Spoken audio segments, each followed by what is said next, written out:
think one of the great social miracles of this country has been the achievement of our rich cultural diversity. The fact that within 6 or 7 decades we've been transformed from a country that was 90% Anglo-Celtic in stock, this is right after the Second World War, to a country that is now very, very diverse.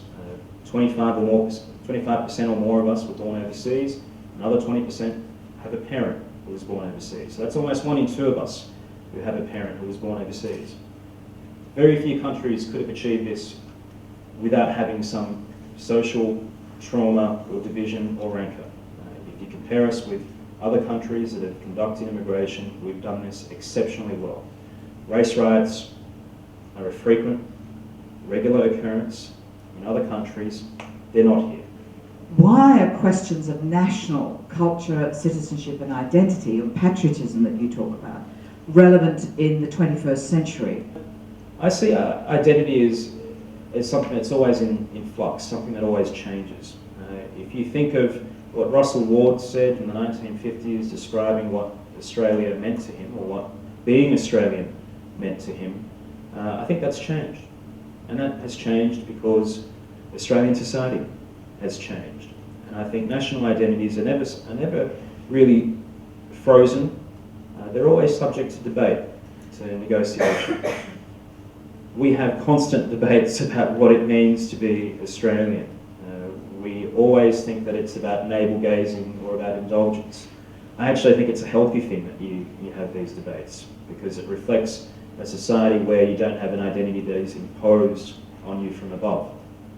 If you can debate it, then you have that flexibility to ensure that the identity is something that speaks to everyone, and that someone can have a place in the society and feel that they can belong to the country that they call home.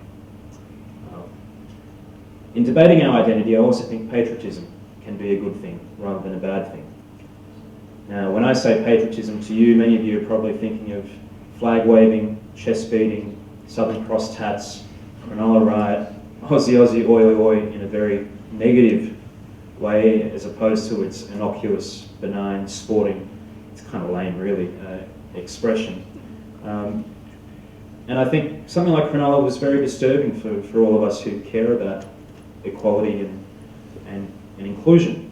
It was horrendous that people were being chased on the streets of Cronulla because of the way they looked. The fact that you can have 5,000 people using national symbols in that way is something that should alarm all of us. But I think there's another side to patriotism as well. What does patriotism mean? It means a love of country. Or if you love something, I think you genuinely care for it and you want the very best for it. And it means that you're willing to improve that object of your affection as well. And I think that applies to your sense of belonging to a country. If you love your country, then you want to improve it. And that means at times that you have to be willing to criticise it, to acknowledge that it may be in the wrong or that it could do better. So I think of patriotism in that way, as something that's aspirational, as something that is about living up to the best of your tradition. At least for me, it's not about ugly flag waving, but about something that's much deeper and more challenging.